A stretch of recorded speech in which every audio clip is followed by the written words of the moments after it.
On this episode of Still Loading, a mistake has been corrected.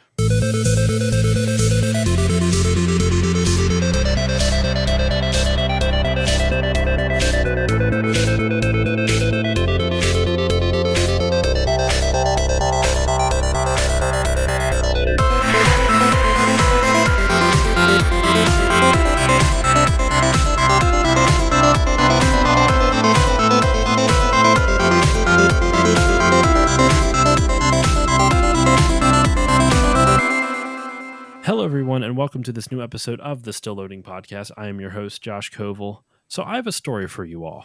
So in the way back ago, I was doing a series called the 40 for 40 series where I covered 40 complete in the box NES games.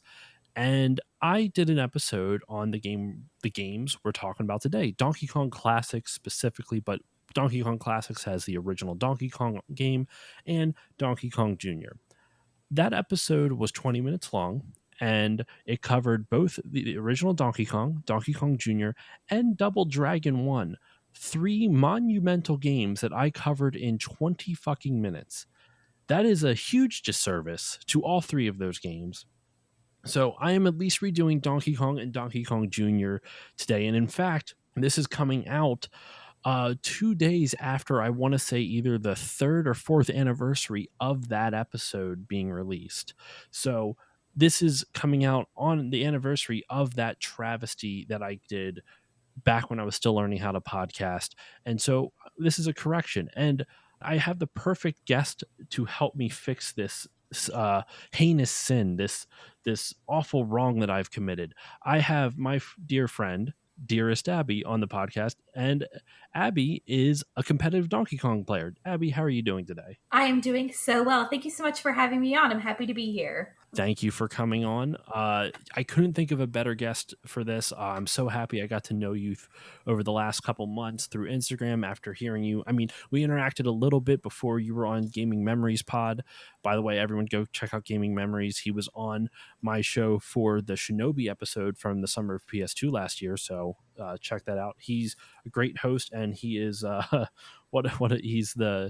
it's the one true gaming podcast. He's an anointed gaming prophet from Miyamoto the father, Kojima the son, and Carmack the Holy Ghost, or something like that. I forget his whole spiel.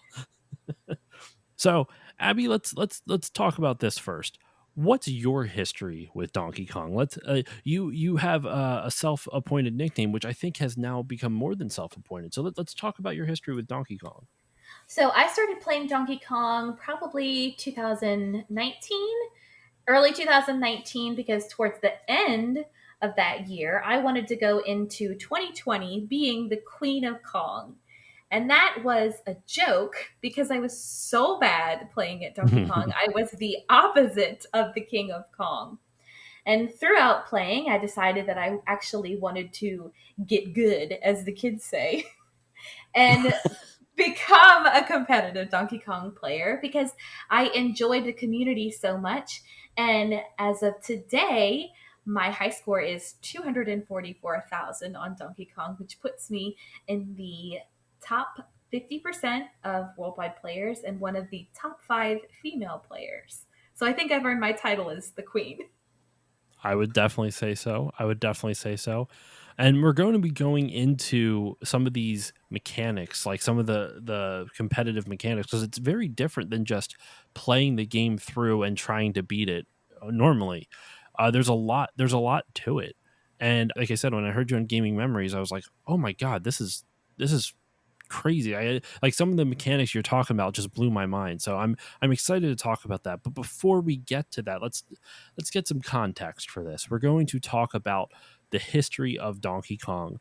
So Donkey Kong was created by Shigeru Miyamoto. You know, it was his first game. He was a youngin' at that time. It was his first game ever. He was a no-name, which is crazy to think now after he created so many of the different gaming franchises we know today. But it was actually kind of almost an accident the way it happened. So in early 81, basically Nintendo was trying to get its foothold in America. They brought over a bunch of arcade cabinets for this game called Radar Scope, and it fucking flopped. Like, it did not sell anything. they couldn't get it off the ground. So Nintendo of America, which was actually, I believe, run by the son-in-law of the president of Nintendo. Yes, Yeah, Minoru I didn't even know Arakawa. that. That's amazing. Minoru Arakawa is the son-in-law for Hiroshi of the president of Nintendo at the time, Hiroshi Yamauchi, and it was failing, so he went and he's like, we need a new game, can you get a conversion kit? He asked Nintendo in Japan to make a conversion kit for Radar Scope, so that way they could salvage something out of this game because it wasn't selling at all. And that's when they tapped a young designer named Shigeru Miyamoto, and he created Donkey Kong based off of Radar Scope. So, for those who don't know what a conversion kit is, it's where you take an existing arcade board and they basically slap another board on top of it, and it completely modifies the game. That's a really crude way of describing it, but that's in essence what it kind of is. That's actually how Miss Pac-Man came to be. Did you ever hear that story? I feel like in the back of my brain that I know that, but I can't tell you the whole story about it. I hear all of these stories and I try to be like a sponge and suck up all of this information, especially about arcade games. And what it turns into is it's okay, Donkey Kong was Radar Scope, and then you want to know about this one, and it all Mm-hmm. piles on top of each other, and it's so much at one time. But I'd love to know more about Miss Pac-Man. I mean, I don't know the whole thing very well, but basically there was a bunch of kids like college age kids who were making conversion kits for existing games and just making them harder, like take not completely retooling the game like you saw from Radar Scope to Donkey Kong, but basically like taking a game like Missile Command or something like that and just completely reworking it, adding new effects, making it more difficult, adding new weapons, stuff like that. So that's what they were doing. And they eventually did it for Miss Pac-Man, and it became so popular. Like their business became so popular, they started getting sued by all of the arcade companies, kind of understandably, because they were like making money off of their arcade games by just some modifications. So it's a long story, and I don't know all of it, but that's essentially the gist of it. Like, and there's a lot more to it after that. Like, it's crazy. That's Oh one of the reasons why wow! Miss Pac-Man was so hard to determine who owns the rights to Miss Pac-Man, because the uh I believe Namco created Pac-Man, but then Midway hired the guys who created Miss Pac-Man to make Miss Pac-Man. So who owns the right to Miss Pac-Man when Namco owns the original property, but then Midway essentially owned the rights for the modified property? It's very strange. And that actually kind of ties into what I want to talk about next with Donkey Kong rights issues. Like, did you know? Maybe you knew this. But if you didn't, let me know that the original arcade version of Donkey Kong never saw an official exact 1-to-1 remake slash release until 2018. In Like what way? What? the NES version is not the same as the arcade. Oh The yes. the Game Boy Okay. version, which a lot of people love, the 1994 Donkey Kong Game Boy game, is not the same game. And Right. whenever you saw stuff on Virtual Console, it was the NES version of Donkey Kong, not the actual arcade game. The only time up until 2018, because they released it on the Nintendo Switch with their arcade stuff, that's where you could first get it again. The only other time that you saw the actual 1-to-1 port of the original Donkey Kong arcade game was in Donkey Kong 64, where in hidden in the game in one of the levels there's an arcade machine and you can play the machine to get a golden banana, and that was an exact 1-to-1 port, but that was built from Right. the ground up by Rare. Isn't that fucking crazy? You know what? That's so. Okay, I think I knew that just by knowing, like, oh, that's not the real Donkey Kong, or that's not the real Donkey Kong. But I never put the pieces to word it that way until you said it, and it's like because even I went to go play on the Atari, on the Nintendo, and it's like, well, this doesn't count. This isn't really Donkey Kong. And not until now did I really go, oh, is this a part of my kingdom that I have yet to explore? Oh my gosh. There there's are a rocks left to be overturned. there's a lot of stuff, man. Like, so the reason why I mention property rights and conflict and stuff like that in relation to this weird gap where, like, They talk about it on another podcast called Retronauts, where they did an episode, because at the time the episode came out in like 2016, I want to say. So at that point that episode was recorded, there was no other official re-release of the arcade Donkey Kong. Which, think about that, the game that literally made Nintendo viable in the video game space. Like, this game is so important for so many. We'll get into some of these reasons, but this game is so fucking important, and they didn't even port the original version until 2018. And you can't really count the DK64 one because it was hidden inside the game, and also a Right. recreation from the ground up. It wasn't an actual port. um, the theory is, it's never been confirmed, but back then Nintendo didn't have in-house development. They created the in-house, they had in-house designers Shigeru Miyamoto and Gunpei Yokoi, who was the producer on the game. But no, there was no coding department. There wasn't like anyone to physically build the game like onto a arcade board. So they outsourced it to a company named Ikigami Tsushinki. And when Donkey Kong hit it big, Ikigami Tsushinki, excuse me, I can't, it's Tsushinki, there we go. They sued Nintendo because, and it's interesting because in 89 or something like that, Japanese courts determined that game code is held under the same copyright laws, is protected under the same copyright laws as intellectual property. So Nintendo ended up settling out of court with them in the early 90s. So no one knows what they did to settle the case out of court, and many speculate that's why they didn't release it until all these years later, because Ikigami Tsushinki was bogging down the rights. Whatever that out of court agreement was, most likely it's not official. Like, this is all speculation, but that makes the most logical sense, right? Um, Right. that something in that agreement prohibited Nintendo from redistributing it without giving that company a cut of the funds.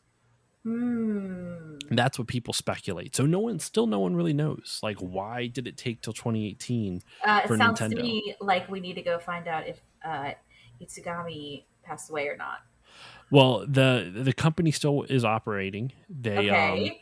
Ikigami Tsushinki, they don't do game work anymore, from what I understand. They do a lot of, Hmm. they manufacture professional broadcast television equipment and professional video cameras, and both for electronic news gathering and studio use, according to Wikipedia.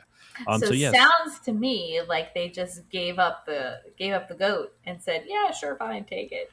And apparently they're owned by, at least 20% of it is owned by Toshiba, which is a pretty big laptop manufacturer. Oh Well, wow. electronics manufacturer. So there we go. That was a rabbit hole I wasn't expecting to go Okay, down. cool. So this game, I thought that was interesting, right? Like who would have thought that there was no official port for, I mean, think about that. 1980, what, two? Oh, sorry, 81 is when the game 81, came out. yeah. July 31st, specifically, according to Wikipedia, July 31st, 1981, and 37. No, I'm sorry. Yeah, 30. No, am I doing my math right? Hold on. Well, I 91, know July 01, 9th. 37 years. It would have been 37 years later that they finally re released the Yeah. original Donkey Kong arcade game. Wow, our boy's all grown up. Holy fuck, I totally forgot. This year's the 40th anniversary of Yeah, Donkey Kong. I was gonna say July 9th was Donkey Kong's 40th birthday. And I mean, we're talking about revamps. I am so sad that Nintendo didn't do anything to Right? celebrate Donkey Kong. Nothing. I mean, really, when you talk about Donkey Kong being a pinnacle game, would without Donkey Kong, we even have a Mario? Because he started out as Jumpman. Mm-hmm. He wasn't Mario at first. And even when playing Donkey Kong Jr., somewhere between Donkey Kong and Donkey Kong Jr., it was probably Super Mario Brothers, came out, they started addressing Jumpman as Mario. So Mm-hmm. here's this huge big character, and we're not even going to address his background. We're not going to talk about it. It's so fucking wild. And Chris Kohler from, well, he's not on at IGN anymore. He is, or he was at Gamma. I don't know where he was for a while, but he's actually working now for a company called Digital Clips. But he talks about how important this game is for game narratives. up until this point, as simple as the narrative of this game is, and a little sexist, it's there was no narratives in this game. Mario is trying to save Paulina. Is it Pauline. Pauline? Pauline. Mario is trying to save Pauline from Donkey Kong, and he is climbing up a building that's under construction because Donkey Kong has kidnapped her and climbed up the building, and he has to go rescue her. Like, that's the story. There's nothing more, nothing less to it. Though I did see that the game was apparently inspired by Popeye, which Yes. kind of makes sense because you have Popeye as Mario, you have Pauline as Olive Oil, and you have Donkey Kong as Bluto. Right. It's kind of like it's playing off that, and apparently the license for it fell through, so they ended up doing this. And eventually, they did make a Popeye game later on, but this was not it. Um, so yeah, so that, I mean, there's a little bit more to this backstory I want to talk about. um it's going to be it's going to be relatively short, this portion, but this game took Nintendo to court. They got sued by Universal for this game, and they the reason being is King Kong and Donkey Kong are very similar, and Nintendo won. And they flaunted it heavily at the time, Yes. and it was because the way they won is that they hired this lawyer. I believe his name was John Kirby. I know his last name was Kirby. Um, yes, his name was John Kirby, though, and John Kirby successfully argued in court that, well, Universal was sued for Donkey Kong at one point in time, and they won their argument by basically saying, well, Donkey Kong is like the story aspects in Donkey Kong are under public domain, therefore we shouldn't be sued because it's public domain. And so he's like, you argued that this movie is public domain. Essentially, you argued that the plot elements of this movie is fair use under public domain, so therefore you can't sue us either. And the judge sided with them. They won the lawsuit, and that's how it was. Now, John Kirby, to thank him, Nintendo. I actually learned something else from at least from Wikipedia. So I'm not 100% certain how accurate this is. I would have to look up the citation.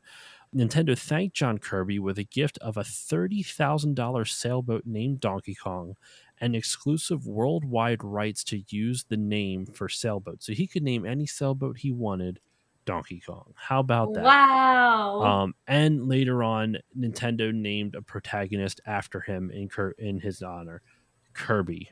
How cute. I love that. Imagine So, having your name immortalized as this cute little pink bubble.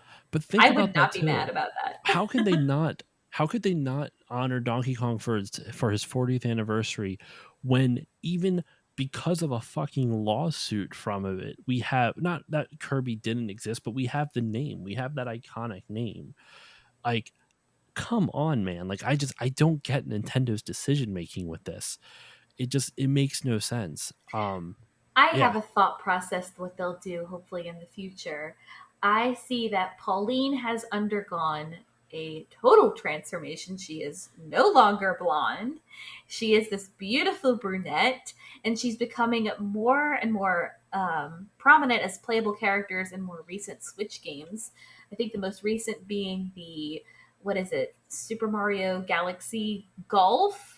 Golf. I know it's a golf game. It's the new Mario Golf game, yeah. And she is a playable character in that. So my hope is that Pauline will have evolved from this damsel in distress to hopefully maybe one day she'll have her own game. I would love that. She shows up in Mario Odyssey as well Yes, she does. And as she the has an mayor. entire backstory. I Hmm. would chuckle so much if they went from this damsel in distress to maybe her having her own rhythm based game because she is singing in that game. Hmm. And they made part of her backstory that she's a jazz singer now. So that would be fun. And when was I the last time Nintendo released a rhythm based game? I can't think. they made a Mario DDR game like Okay, that's for the fun. GameCube. I don't. It was a port of it. I love that she also is the one that sings "Jump Up Superstar." Isn't That it song, cute? That song legit, the first time I heard this, I'm like, what the fuck? Did Mario go anime on me? And I love anime, but it was so anime. I was like, it took me out of it. And now though, I like watch it. I'm like, I fucking love Jump Up Superstar. Like, It's so I want to listen to it cute. all the time now. It's so happy. It's so catchy. Maybe if I can find a remix that I can use for this, I might use a remix of Jump Up Superstar as like the end music for this episode Oh, if I can fun. I find know it. that the Living Tombstone did it, but I think it's still copyrighted. Yeah, so I don't know if I could really use that then. I mean, I'm not all my videos are not monetized, so maybe they won't care. I Maybe. don't know. But anyway, so that's some of the background with how Donkey Kong came to be. It was, kind of a mishap, and they needed to hit real fast, and so they turned Radar Scope into Donkey Kong. It put Shigeru Miyamoto on the map. It put Nintendo on the map. You wouldn't have Nintendo as we know it now without Donkey Kong. It really revolutionized storytelling in games. As weird as that sounds, for as simple of a story that it is, there was no stories. The only stories you really had were stories that players imprinted onto the games themselves. I always remember hearing, especially people older than both of us, talking about like Space Invaders and how they imagined like this whole backstory of like why they were defending Earth from these Space Invaders. But there wasn't anything shown in the game for that. In Donkey Kong, it literally starts off, it has a little jingle, and you see Donkey take Pauline away, and you have to go after her. Now, I'm awful at this game. I am objectively bad at both Donkey Kong Jr. I'm bad at Pac Man, since we were talking about that before. I'm bad at all of this. So now that we've covered a lot of the groundwork for this, the floor is yours, Abby. Let's talk about competitive Donkey Kong playing. What do you got? It is not for the weak minded. If you're going to commit to competitively playing, you need to commit to learning the rules, learning the patterns, and learning to take a loss after loss after loss. Mm-hmm. So when I first started learning to play, again, I always joked about how terrible I was because it isn't an easy game to begin learning because there are so many factors within the game itself. So, to give a basic outline of the game, there are 4 different stages. In total, there are 22 levels. Each level has a different number of stages. So, like you said before, you are chasing after Donkey Kong, and when you get higher in the level, there's going to be more stages per level. Mm-hmm. Or, yes, more stages per level. Now, when you So, say stages, do you mean like different screens, or do you mean like individual, like the girders that you have to climb up? correct, different screens. So, you can Different get screens. Wow. right. And there's four So there's different like types. 80 some odd different screens then? I think I could be wrong, but that sounds right. I'm not exactly sure how many boards you have to pass in order to kill scream the game, but it's a lot. Because Okay. you can replay the same barrel board and still be on the same level. So once you encounter level 1, you're going to have to pass a barrel board and a rivet board. After you finish those 2 boards, you move on to level 2. That will have a barrel board, a spring board, and a rivet board. And it's a different repeating pattern and it builds on top of each other, so you can kind of get in the habit of learning what board will be coming up next. Mm-hmm. The trick with it is once you reach either level 4 or level 5, the randomness in the game no longer exists. There's still small amounts of randomness when it comes to the pattern that the barrels are falling down or the way that the fireballs or the firefoxes follow you throughout the game. But you have far more control over the way that you can maneuver and manipulate a lot of the factors in the game, making it easier for you to control the outcome of your score. So, when you're playing competitively, obviously you want to get a higher score, you want to do better. There's things that you can do called point press, you can do things called barrel grouping, you can do things like backwards jumping off of a wall to catch a hammer so you can start smashing barrels for more Oh points. wow. It's really the craziest thing to see some of these people do that. I am not nearly as advanced enough to do those things, but to know that these players can process that information that quickly is outrageous to me. I think it's phenomenal to watch some of it happen. So when playing, again, I started out not so good. It probably took me at least a year not actively playing to be able to break 100,000 points. And that's the first trick because, again, we talked about the randomness of patterns. There's a board called the springboard. Well, the first time you encounter the springboard, it is a pretty set pattern. Second time you encounter the springboard, the springs are moving a little bit faster, and you can get away with not as aggressive pattern when moving Jumpman beyond the springs to be able to reach the top of the level. But by the third time, and from that point forward, anytime you encounter the springboard, there is something called a spring theory. That theory is that when the springs exit the left side of the screen and pass all the way through to the right side, they exit in 15 different patterns. Imagine that little bitty teeny tiny space, those pixels have Yeah. 15 different variations, and your brain has to begin to recognize which pattern is safe for you to move on. Because once you lose a life, you're down. You're down. You're not going to be able to get much further. And the third time you encounter that springboard is around 80,000 points. I could be wrong. I think it's at the end of level 3 you see it. And that it's the same difficulty until the kill screen of the game. You have to master that piece before you can get any further in that game. Because if you don't master that level, you're not going to break 100,000. You're not going to break 200 or anything else. That's nuts. It is. How long does a run, like if you were trying to go to beat to PB, if you're trying to PB your high score, how long does it normally take for a full playthrough? For me, if I start to finish around, let's say 250,000, I want to say that's probably an hour, Mm-hmm. an hour and a half. And that could be me exaggerating because it feels like that long. But when I've highlighted clips on Twitch, I always feel like it's a good bulk of time. And it's never things rapidly progressing through that hour. It's always repeated over and over and over again. For someone who's a far more advanced player, I want to say that you can kill screen the game with several hours. I feel like 5 might be Wow. the 5 or 6, but you have to take into account things like they're doing things like point pressing. They're using their maximum amount of time per level to be able to group barrels together to get those extra points. They're spending their time in parts of the board where you can jump firefoxes without being killed. So they're using more of that time versus somebody who's playing just to finish the game. Yeah. So they have to do more and it takes them longer. Yeah. I'm just picturing like I can't, and you're standing that whole time if you're playing in an arcade cabinet, like Who's standing? I'm not standing. I have a nice chair. a smart move, smart move.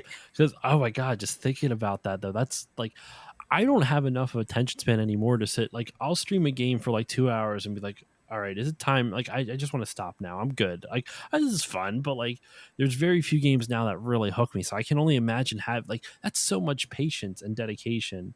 Like you were saying, it's not for the faint of heart. Like you really have to commit time and let Absolutely. like you could be the best player in the world at it, like you could be like a natural born Donkey Kong player. It's still going to take so much time to learn those mechanics. I remembered on Gaming Memories you talked about like double and triple barrel jumps. So could you go into that fast? Could you talk about that a little bit more? Sure. So if you've ever played Donkey Kong, you know that he's throwing barrels all the way down, and there's the stairs or ladders that you have to come across. Well, once you hit either the fourth or fifth level of the game, when the randomness is gone, When you are headed towards a ladder or Jumpman, the barrels will immediately fall down the ladder that you're facing. Or if you're headed towards a direction, if a barrel is just before it would be by a ladder, if you quickly press Jumpman left or right, whichever way you would choose, the barrel will fall down that ladder. So if you see two or three barrels that are falling down in a consecutive row, you can control one to go down right after another. Or if you're trying to avoid them, you can control them in the opposite direction of you. But if you're trying to double jump or group barrels, you obviously wouldn't want them in a different direction. I'm trying to explain this. I'm thinking out Well, loud how to put it in from the way you words. kind of described it on the gaming memories, is that essentially players who are super skilled, like you said, you can manipulate the barrel movements, and so the really high end players will manipulate the barrel movements so that way instead of just one barrel coming down a ladder, it'll be two or three stacked on top of each other. So when it gets to you as Jumpman slash Mario, when you jump over that one quote unquote barrel, it's actually three. You just can't tell visually because they're all stacked on top of each other, and you get an obscene amount of points for it. Yes, I think it's 100 for a regular jump, 300 for two, 500 for three, and then or it's 800 for something. But the funny thing about when it says 800, it's really not 800 points. It's always 500. There's something Hmm. within the programming about it. It says 800 points, but you're not getting that. You're only getting 500 points. It's pretty Well, weird. that's rude. I know, right? Imagine my frustration. Yes, so imagine Jumpman is further down the level and you can kind of watch where the barrels are going. And if you're at a point where you can control, say the first barrel comes down and you can kind of ignore that one and let it do its thing. And then the second one comes along and you can have him take shortcuts down ladders further so that they can meet the first one further down towards the bottom. So you kind of have to time the barrels appropriately in order to have them line up. It's not like you can see two in a row and you just go bloop bloop and they land on top of each other. Yeah, they It don't. would He doesn't throw them that close next, like that close in a line. Like, no, it's so all you about really have to like manipulate the hell out of it. yeah. And it's again that is a skill for players far better than and I am explaining it to the best of my ability because it's not a skill that I have uh, been able to learn yet. And I'm sure people who are better than me are probably going, "That's not how you do it at all." Hey man, like the thing is that you can at least like. I think what's fascinating about this to me is that I've never listened to anyone be able to describe, well, not be able to, but anyone who has described competitive arcade mechanics. Like, I see this, I see, mechanics in whether it's, like profession, like esports stuff, or whether it's speed running. But when it comes to arcade games, there's very little like public. I'm sure you can easily go to a forum board, talk to some of the high end competitors, high end runners, and they'll be happy to help you. But when you're but there's I haven't seen something on a really big mainstream stage about this, and I think it's kind of a crime because I this is really interesting to me because the idea of like you were saying, doing an off the wall jump into a hammer to grab so they can grab the hammer and then work their way through a stage. Like, I feel like there could be some really fun either tutorials or like showcases done at like speedrunning events for this. I think this would be a really interesting thing to watch because when I play Donkey Kong, I'm awful at it. Like, I don't have the patience or the the know how to really sit down and learn it. So when I hear you talking about it, I'm like, oh my god, I want to go fucking play this game. Oh, good. I want to learn how to do it, Yes, and I would be happy to pass the Donkey Kong curse on to you. I just need an arcade cabinet. All right, I'll just get MAME. I'll get MAME for practice. Um, I'm not planning on submitting any runs. I said the same thing. Oh no. The curse has begun. Are there any other mechanics though that we haven't talked about? Is there anything else that like Even if it's not any the mechanics specifically, maybe just some aspects of competitive Donkey Kong play we haven't talked about yet. So there's other things instead of barrel control. There's the firefoxes that you kind of have to avoid. They do things like freezing, and they freeze for a certain amount of time, and the length of time that you hold your hammer for is how long it's active in your hands. So those are things that are very important to memorize when learning to play. There's a stage, the rivet stage.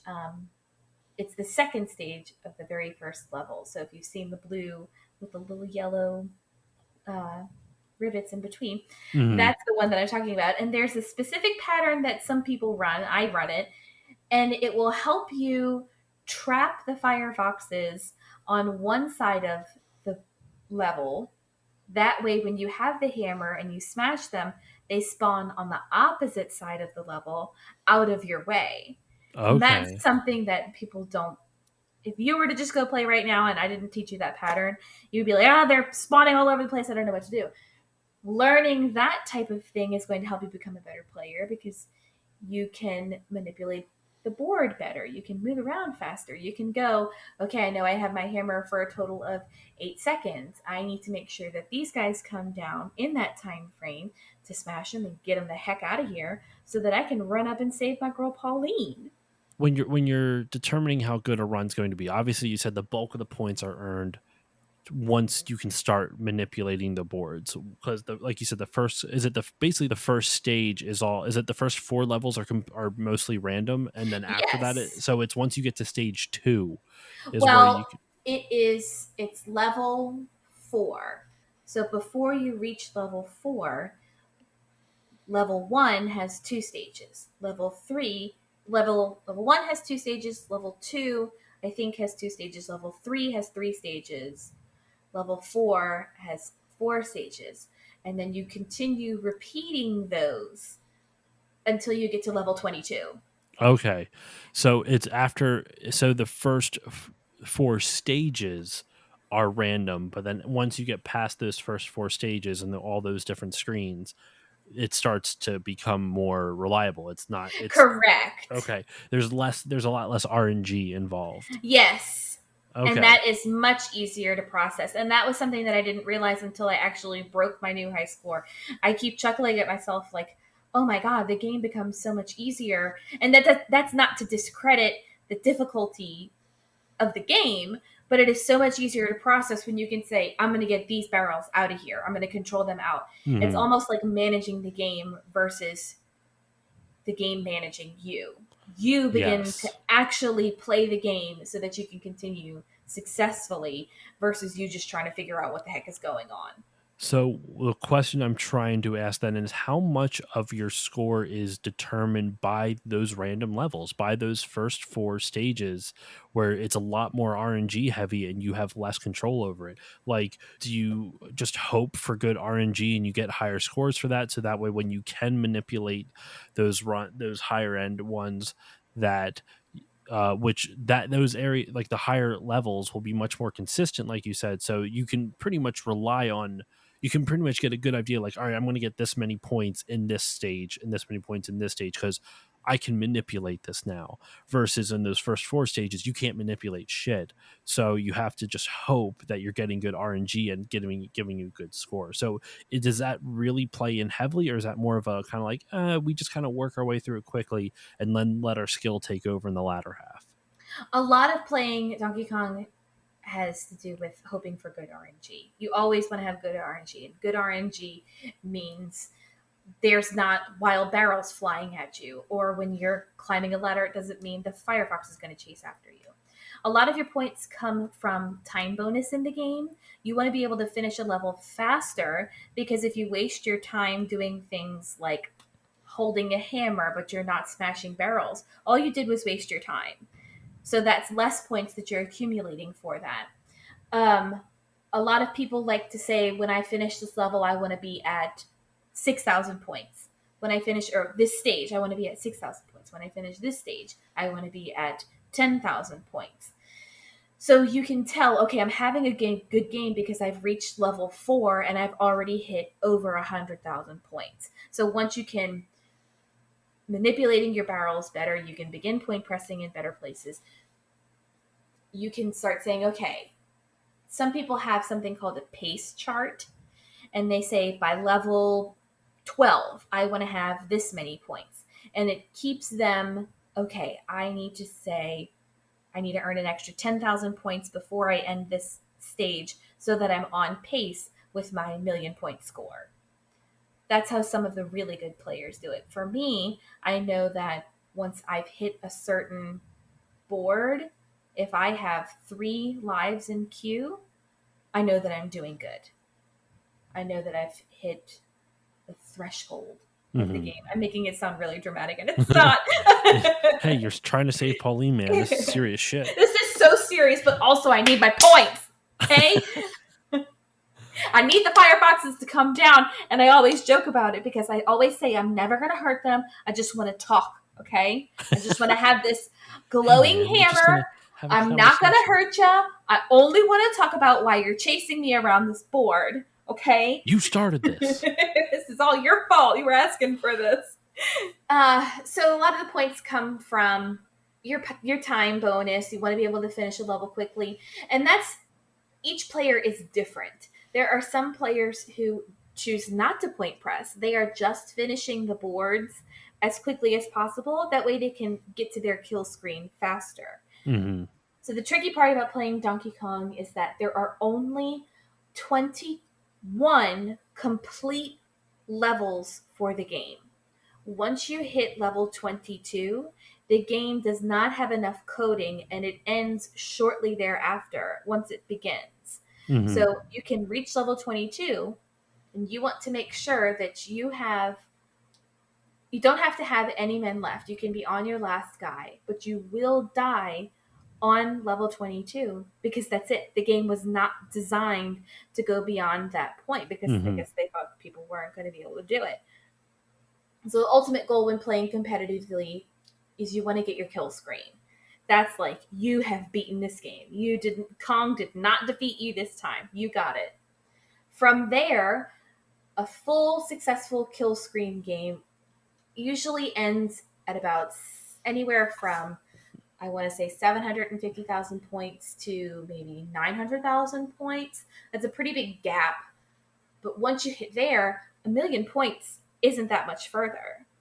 So what you have to do, that's when you really begin your point pressing. That's really begin trying to finish your levels faster, your barrel grouping. Those things become more important because you have to accumulate all of those points within the time frame of the game. Mm-hmm. And you don't get any extra. You get 1 extra life at 7,000 points.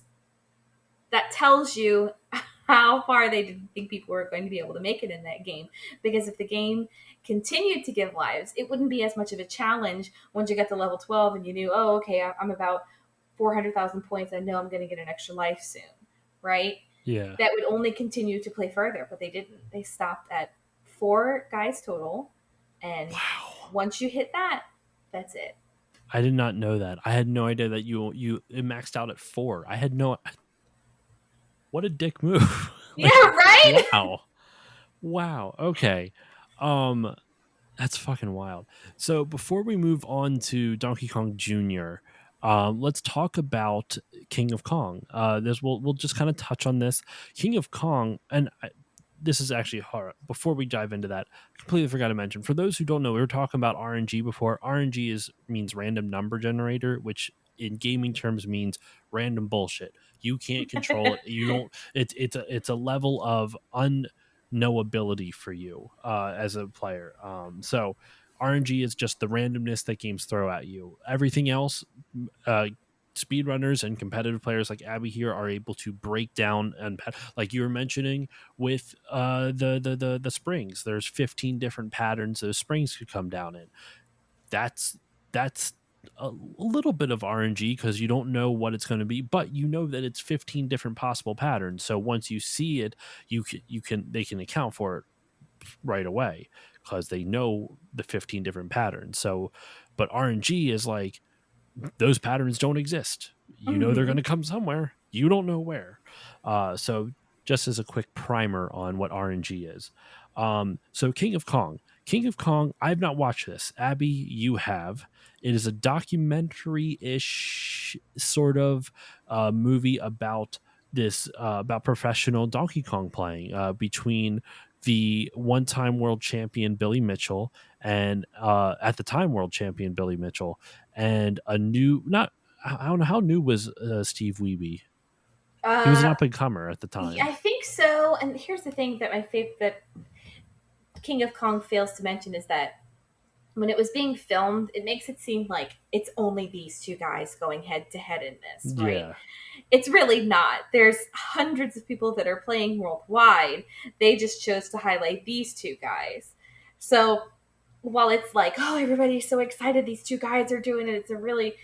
Meanwhile, there's somebody in Australia who's been practicing for the past 6 hours. Like, are we going to talk about me over here or what? yeah, yeah. But it does. It highlights Steve Weeb and my man Billy Mitchell. You're a big Billy Mitchell fan. Just we're not going to be throwing shade at anyone. Just know that Billy Mitchell's a polarizing figure in competitive Donkey Kong play. So, some competitive players despise the man. You, Abby, happen to be a fan of the man. I'm a big Um, fan.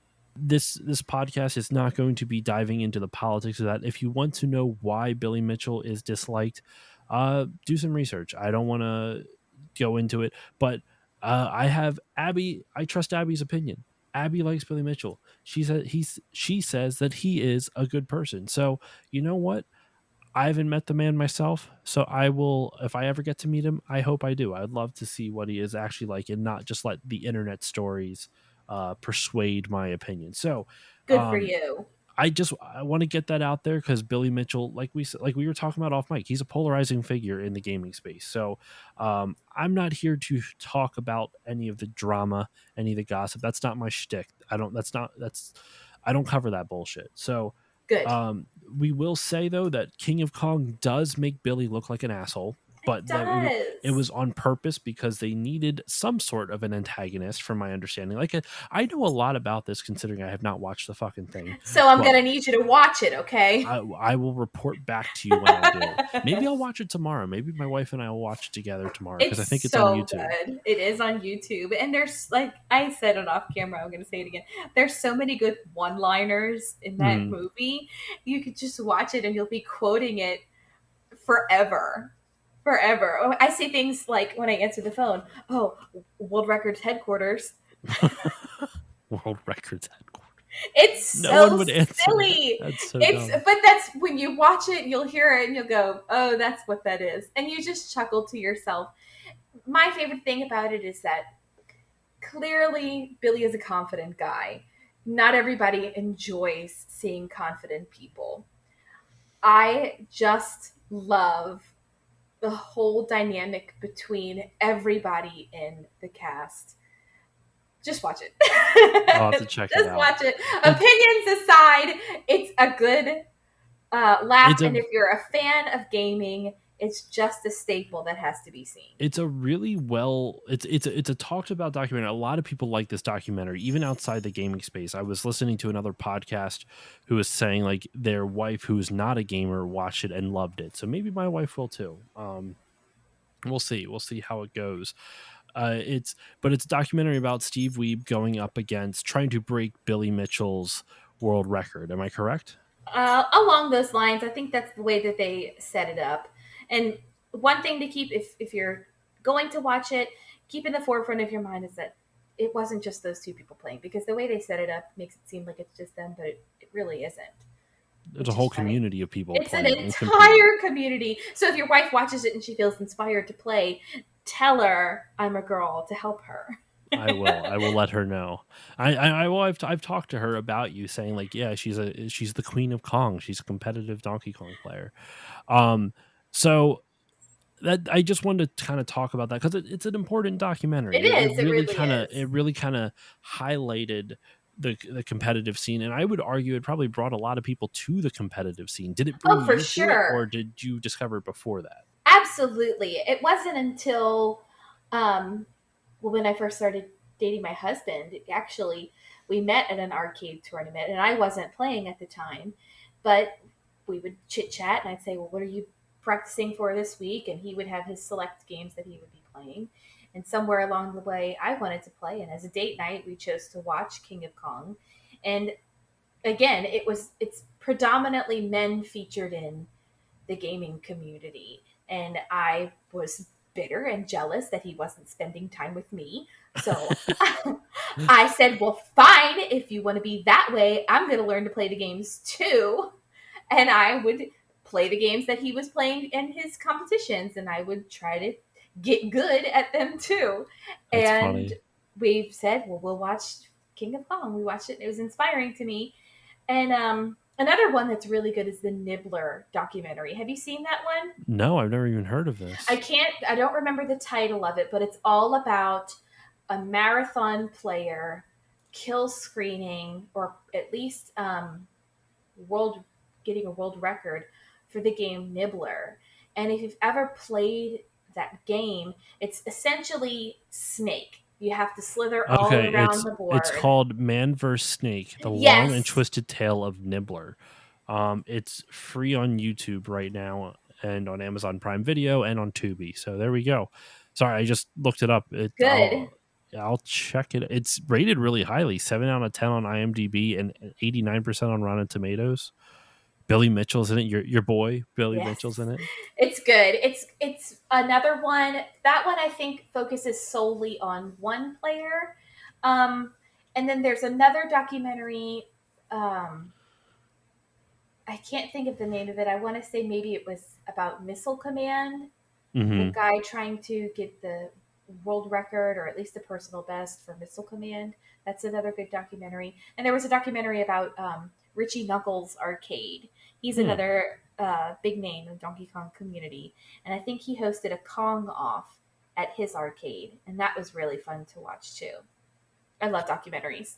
I'll have to check these out. Have you ever heard of? There's a couple. Well, actually, one. Have you ever heard of the YouTube channel No Clip? No, I haven't. What's that? It's fan funded and it covers more modern games. Like Horizon Zero Dawn was one they Oh, did. okay. They also recently did one on the Demon Souls remake for PS5. But they get interviews with game developers, and they fly all over the world, and they do these really well done, like sometimes mini documentaries, sometimes full hour long ones. The Horizon Zero Dawn one is like a full hour where they interviewed Wow. like some of the higher ups at Guerrilla Games and stuff like that. No Clip is a fantastic YouTube channel, completely free to watch. Definitely recommend that. There's a lot of video game documentarians like the gaming historian. You might have heard of him Yes, it on sounds YouTube. very He's familiar. pretty big. There's a really good one. It is not a YouTube channel, but it's a documentary called Not for Resale, and Okay. it's about basically talking about the transition we're in right now of digital to physical media, physical to digital media, talking Ooh. about like the pros and cons in both. And honestly, it's weighed pretty fairly because they interview a lot of game store owners talking about how like their whole business is based off of physical media, and when that goes away, what is their business going to be like? Are they going to be there forever, or is it going to be something where they know they have a shelf life?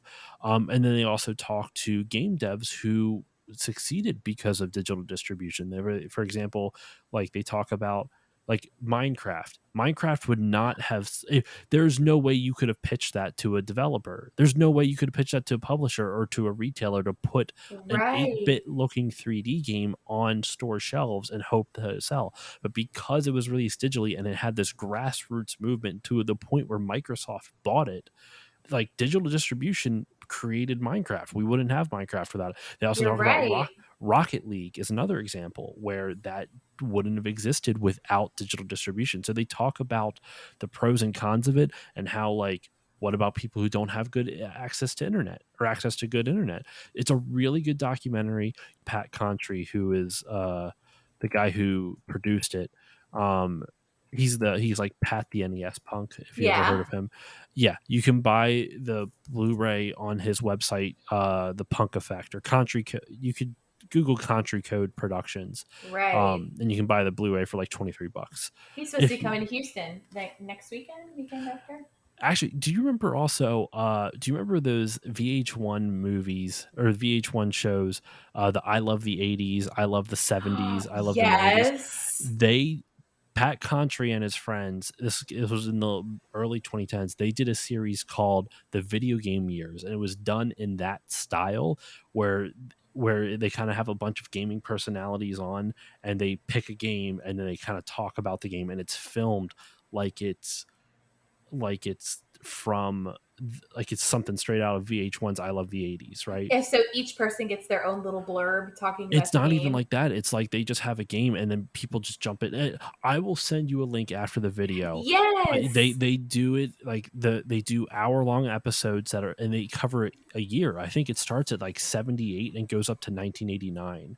They stopped Wow. after 89 just because it was a lot of work, and now I Pat said he's never going to go back to it, one because it's a lot of work, and two, like that style of video isn't popular anymore, so that it'd be hard for him to get new followers and make it worth his while type of thing. Well, So meanwhile, everybody else that enjoyed it is just left in the dumps. I mean, you could still watch. I think they actually are. He's releasing them on YouTube currently for free. They were off of YouTube for a while, but now I think they're back up. I'll send you a link after we're done recording. Okay. So anyway, those are just some of my recommendations. You said you like documentaries, so I I wanted to do. I really wanted to do. share a Thank you. couple. So let's talk about Donkey Kong Jr. Donkey Kong Jr. is the sequel to Donkey Kong. Go figure. And actually, that's it's a little surprising. You would think they just call it Donkey Kong 2, but no, Donkey Kong Jr. And it's a complete role reversal. Instead of Yes. Mario saving Pauline, this time Mario's the villain. It's the only time Mario is a villain in any game. He has kidnapped Donkey Kong, and Donkey Kong's son has to come and save him. That's kind of a dark twist. It's so sad. I know, right? It hurts a little bit. It hurts me a little bit. I Now, mean, my poor Kong gets no love anyway, so it's fine. I'll allow it. so the gameplay, I think what's interesting about this to me is it's so different from Donkey Kong in terms of gameplay. Like it's close enough where you're like, I see why they're the same series, but it's nothing like the primary mechanic in Donkey Kong in the original Donkey Kong is jumping, hence Jump Man, right? Right? It's the we didn't even fucking talk about this. It's the original platformer. Yes. It's like the original platformer game. In this one, climbing is the mechanic, and they do a cool job of creating mechanics out of climbing, which I didn't really think about. How like if you can climb up a vine and Junior will climb up and you have to dodge the things that are either flying on the screen or Mario's throwing at you. But if there's another vine nearby, you can straddle the two, you can straddle midair and grab it with both, and you can climb up a lot faster. But now you're exposed to more because you're grabbing onto two different vines. So you have to really prioritize. You have to really strategize. Like, do I want to get up this really fast and hope I don't get hit, or do I go up a lot slower? And it's a big fucking difference. Like it's a It's lot totally faster. different. I played a little bit last night and it was so awkward because again, it is a strategy and you have to actually learn how to play the game. And there are so many things happening on screen at one time versus Donkey Kong, where it's okay, I know I am battling barrels on this level, or I am battling firefoxes on this level. For Donkey Kong Jr., you've got these crazy alligator looking things, or these giant birds, or even their eggs are flying at you. Or Mm-hmm. don't forget, you're floating over water. Mm-hmm. That's going to kill you too. There's a lot of things happening in Donkey Kong Jr. that were not even remotely close to Donkey Kong. And I guess that's good because not everything, not sequels don't always have to be the same or a copycat of their original. Mm-hmm. It's good that they went in a different direction, but I'm not a fan of Donkey Kong Jr. I'm going to say that. Those are fighting words. I Yeah, can't that's play okay. it. It's you're a competitive Donkey Kong player. Like it makes sense. Like it's not your cup of Right. tea. And again, I I don't like change. We talked about this we talked before. about this off mic, It's yeah. scary. I don't like change. This is stranger danger. Get out of here. Yes. I'm just picturing you throwing like the Donkey Kong Jr. cartridge, like you're stranger danger. Get this away from me. Police 911. I have a strange cartridge in my house. No, it's no, I could see that. See, for me, the reason I like these games both equally because I don't have the emotional connection to Donkey Kong like you do. I don't really have much of emotional connection to either of these because I didn't play these growing up. I've played them, but I didn't play. It wasn't like something that I played frequently, right? Um, Played the original Donkey Kong a lot more than I ever played this though, because I actually had Donkey Kong 64 growing up, and I got to that arcade cabin in the Oh, game. wow. It's not like it's hidden away, but it's like it's still tucked into the game. It's not like you can see it within the first 20 minutes. You have to play an hour or two to get to the spot where it's at, Mm-hmm. unless you're a speedrunner and just break the game. But what I like about Donkey Kong Jr. actually is the visuals. I really love the visuals of this game. Like the colors are really appealing. In the original Donkey Kong, it's very striking. It's still appealing, but it's just red girders the whole Right. time, right? I guess, and then the rivets that you can like walk over, and then you have to jump over later, type of thing. Sure. Yeah. But with this, it's a lot. There's a lot more variety to color. You actually kind of see the origins of like some of Mario's terrain, like especially the first level. Yes. There's got these islands with these green mushroom tipped islands. They're not mushrooms, but they kind of mushroom out like a mushroom does. Right. And it kind of reminds me of stuff that you would see in Mario Brothers, and you can kind of see the design elements starting there a little bit. I'm not saying Mario was inspired by these design elements, but it kind of looks similar. So I wonder, like, could it have been? I think Um, that's maybe when they really started narrowing down on the niche of when Mario is involved in a game, it is going to look kind of like this, right? So that's like immediately right off the bat, whenever we plugged the game and we started to play, I saw that and I said, "This looks really familiar. I know I've seen this before." And mhm, the colors are, because there are so many on screen at one time, it's like this is different for an arcade game. There are so many things. There's a purple on the same time as green, on the same time as yellow, as orange. That's a mhm, lot going on. And even Donkey Kong Jr., the way that he's pixelated, I mean, he's a junior, so he's got his little diaper shorts on. mhm. The way that they have that is so crafty. It's so beautifully done, and I wish I enjoyed it more than I did. There's nothing wrong with that. Like the mechanics. It's so strange because it's like it's supposed to be a sequel, but the mechanics are so different from Donkey Kong. I would actually say the platforming in this is significantly harder than from what I've been playing. Like Absolutely. the like even just the first looking at the first screen. I literally am looking at the first screen right now. There is very tight jumps on the bottom screen. So like if you fall like in the original Donkey Kong, unless you walk off the side, you're not dying. You know what Right. I mean? With this, you can literally walk to the center of the screen and die because there's just holes everywhere. To be fair, they focus on verticality and climbing versus jumping. I guess Mhm. original Donkey Kong also has verticality because you're climbing up, but this, that climbing mechanic is the Right. core mechanic of the game, but it's still very the platforming seems a lot more unforgiving. And while it's cool, like I said, I love the visuals of it, and I love that they took such a risk on the gameplay. It is just it's so far, like it's hard to imagine it being in the Donkey Kong series other than like you if it wasn't for the Donkey Kong characters, I don't think this would be you wouldn't be able to tell this was supposed to be a sequel. Correct. Right. Without Mario in his classic Jumpman outfit, I don't think Hmm. that it would fit as a Donkey Kong game at all. I think that's probably one of the only thing aside from Donkey Kong itself. You could put something else in place of Donkey Kong, and it would easily be a totally different game. Hmm. You could put a bird. Well, no, because birds are enemies in this game. I don't know what you would put there. A cat. And it would still function, but it is that easily removed from. the Donkey Kong series. Apparently some of the things that like a lot of the ideas that they couldn't fit into the original Donkey Kong were used in this. They had come up with several ideas to and full complete levels, but didn't fit into the game due to different constraints. Reading this off of Wikipedia, just paraphrasing a bit.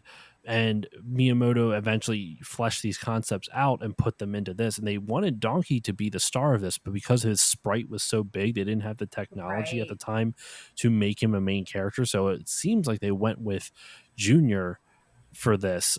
What I did find was interesting is that there's in the different versions, there are four levels and they appear in the sequence of 1, 2, 3, 4 and then just repeat.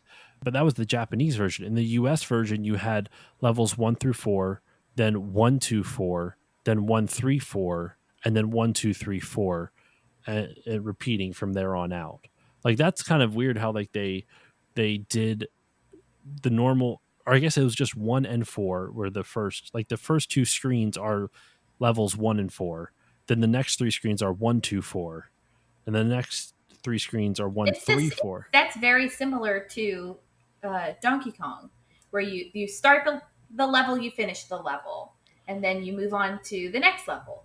The first screen is the beginning of the level, and then there's another stage, and then The you finish the level. So every time you finish the level, it is going to be the same ending screen. same beginning and ending screen, but there is a Correct. new middle one, and then they put it all together. In the Japanese version, apparently in the original Japanese for Donkey Kong as well, it was just 1, 2, 3, 4 the whole way. Like there was no weird variations.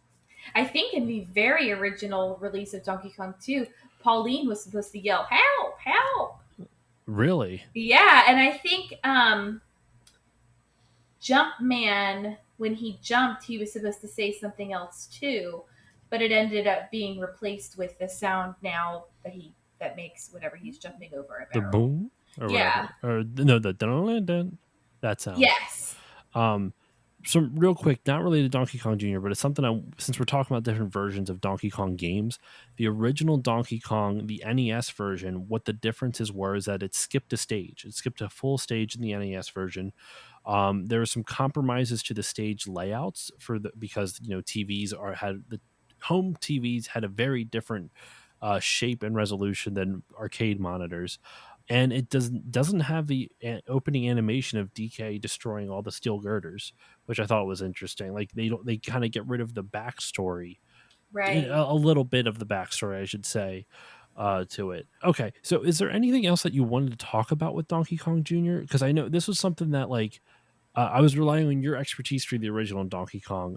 Neither of us know a whole lot about Donkey Kong Jr. other than like it was very different. I watched a playthrough of it. I thought all the levels were really interesting. The final level is really tough because the final level out of the four levels that end up repeating each other through all the various stages, you have like these 6 or 7 keys or something like that, and Junior has to push them up on the vines while dodging a shitload of enemies on screen. Yes. So you can be really bold and push 2 keys up at once, which is honestly really smart because you can get that done and out of the way with. But it still seemed really fucking difficult. There's a good variety overall from what I watched of this. I thought they had a really good variety between the 4 different levels that you could choose from. Um, and it definitely was nowhere nearly as popular as Donkey Kong. I think it didn't even really supplant Donkey Kong, and obviously not a lot of people talk about it. And actually, there's one other thing I want to talk about Junior specifically before we end. But is there anything else that you wanted to say about this game? I don't like Donkey Kong Jr., and I said that enough. It's just entirely too different, and the concept of it, I can't. It's I can't wrap my head around enough of it because you're dodging birds, you're dodging eggs, you're dodging crocodile, fish, piranha things, and it's just so much. And it could be that I haven't been able to map or memorize the patterns for it. And I guess it isn't as popular, so there aren't as many resources to learn or to begin memorizing or watching other people play. Hmm. And to be honest, I wouldn't want to invest that much time into it. I can't like it when he's climbing up there and there's two birds that are flying at him. It's I just where's a barrel? Just give me a barrel and I'll start throwing it around and everything's gonna be fine. Okay, where's my gold hammer? I'm gonna start whacking things. That's how I would play. uh Really, one quick thing, just thinking about like different competitive players for this. Steve Weeb also played this, and he eclipsed the original. I guess one of the first people to hit a million points in Donkey Kong Jr. was a guy named Icarus Hall in 2008. Okay. Steve Weeb did surpass his points because it was like 1,033,000 was Icarus's high score. Steve Weeb's was 1,139,800. The current world record is by a guy named Mark Keel, who has a score of Holy 1,412,200. crap. So it's pretty high up there. The last thing I wanted to say though was Nintendo. I found a YouTube video about this. And I thought it'd be kind of a fun topic to end Donkey Kong Jr. and kind of to end this episode on. Nintendo's treatment of Donkey Kong Jr. as a character. He is very much overlooked. Like no Yes. one, like, he's kind of lost to history. I wrote down all the games that you can play as him in it. Okay, So cool. besides Donkey Kong Jr., he has only really appeared in 3 other games, and one of those games is a port of is kind of like they're kind of the same. He is playable in Super Mario Kart, Uh-huh. the original Super Mario Kart for the Super Nintendo, and he is playable in Mario Tennis for the N64 and Virtual Boy. Wow. And those are the only 2 other spots he appears in. Now, he appears as like, trophies and Smash Brothers, and like kind of like he appears in a lot of other different places in other games, but not playable. Those are the only playable versions of him outside of Donkey Kong Jr. Because it's not like he got his own game after that, Right. or he got a different game after that. He was supposedly going to be in Donkey Kong Country, but because his model just looked so off, the Nintendo apparently made Rare cut him out of it. Either like use him. I think the model they used of him wasn't close enough to Nintendo's like branded model, so they're like, either Uh-huh. you change it to this or you create a whole new character. They ended up creating Diddy Kong, which I think was a smart choice. I mean, don't get me wrong, Donkey Kong Jr. He's Donkey Kong Jr., but Diddy Kong's fucking awesome. Yeah, Um, definitely. I mean, so he's kind of been adopted into the Kong family. We can call him his son now. pretty much, He's and his adopted son. well, they also talk on the same video. They also talk about how like the chronology of Donkey Kong is very confusing, because in the first Donkey Kong Country, they talk about how Cranky Kong is Donkey's grandfather, and Cranky is the original Donkey Kong from the original game. Uh-huh. So Donkey Kong from Donkey Kong Country is his grandfather, which would technically mean that Donkey Kong Jr. is Donkey Kong Country's Ooh. dad, right? Yeah. But then later on in a different Donkey Kong Country game, they say Cranky Kong is Donkey's dad. So it's like they yank out Donkey Kong Jr. and it's like, no, no, no. Cranky Kong isn't Donkey's grandfather. It's just his dad. So it's like they kind of eliminate the Junior Donkey Kong Jr. They eliminate Junior from the middle of it. Hmm. And then later on, they say he's his grandfather again. So it's like no one. It's like they don't give two shits about You know, like. that would almost, if they would keep it that way, it would make sense because at the very beginning, when he's doing the music, he's sitting on top of that red girder. So Hmm. that's a good throwback to Nintendo has entire too many loopholes. If this is a television show, I would be very upset. I just yeah, I mean, it's, Donkey Kong isn't known for its in-depth storytelling, but it's still something fun to kind of just like goof around with, right? He Junior also appears in Donkey Kong 94, the Game Boy game. Okay. He isn't playable, like I said, but he does appear with his dad, and he's like throwing barrels at you and stuff like that. Oh, So now I have never played Donkey Kong 94, the Game Boy game, but everyone says it's a really amazing it's a remake essentially. It's like it's so different from the original Donkey Kong, but apparently it's like really really well done. Have you ever played it at I all? have not played, but I have watched people stream it, and it is inspiring enough to make me want to play because you have to. They they do a little homage to the original Donkey Kong, so you have to play through a few levels of original Donkey Kong before you can get to the game itself. Hmm. But the way that it's done, it's so cute, Game Boy way. Um, Highly recommended if you get the chance. And once you get onto the actual game itself, the concept changes a little bit, but there's still so many, little Kong nuggets, Hmm. or what I call them, barrels. Would it be nuggets or Kong barrels? Nuggets. I don't know. Little nods Yeah. to DK throughout Donkey Kong 94. If you get the chance to play, or if you stream it, definitely let me know because that's one that I like and I like to watch it. I'm gonna have to give it a shot then. But yeah, that's about all we got for this episode. Abby, seriously, thank you so much for joining me. This gives Donkey Kong a lot more of a service than I ever gave it. In like we're going for an hour and 20 minutes right now, just about. I figure after I cut down some of the stuff I have to cut out, we're still like an hour 15, maybe hour. Like we've already literally like quadrupled the amount of time I spent on the original episode, and this covers everything so much more. So I think I feel confident about this. I feel like Very we did a good. service to Donkey Kong for his 40th anniversary. Happy 40th, buddy. I don't know you. I wish you existed. Well, actually, no, I don't wish you existed because then you'd be an angry monkey. Um, but yeah. So, Abby, where can the good people find you online? And is there anything you'd like to promote? You can find me on Twitch at Dearest Abby, ABBY, and you can find me on Instagram at Dearest Abby, ABI. One of these days I might merge the two, but for now we'll keep them separate. Um, of course, I'll be plugging your podcast in all of the links in the description in my bio. I'm very happy to be here. I'm so excited. Thank you for having me on. It was fun talking about Donkey Kong and giving him the love that he deserves. I think it's an overlooked game, and giving attention to competitive players, especially competitive female players. I think it's something that we should encourage more of. And if anybody out there is listening that has their partner at home and they're interested in learning how to play, Donkey Kong might not be the best beginner game, but as soon as they get the hang of it, they're going to be hooked. Highly recommend it.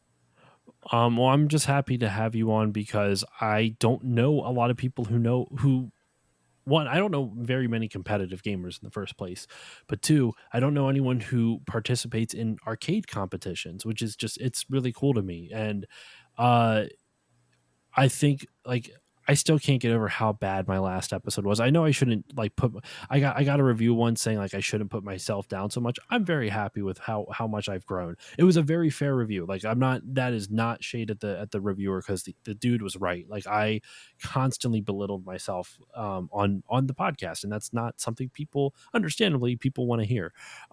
So I'm very happy with how this turned out, and Donkey Kong fucking deserved it, man. Like it's it's weird because when you said like not a lot like this, not a lot of people know about this game. It's like you're right and you're wrong at the same time. Like it's the most important fucking game, one of the most important fucking games ever, but at the same time, nobody talks about it anymore.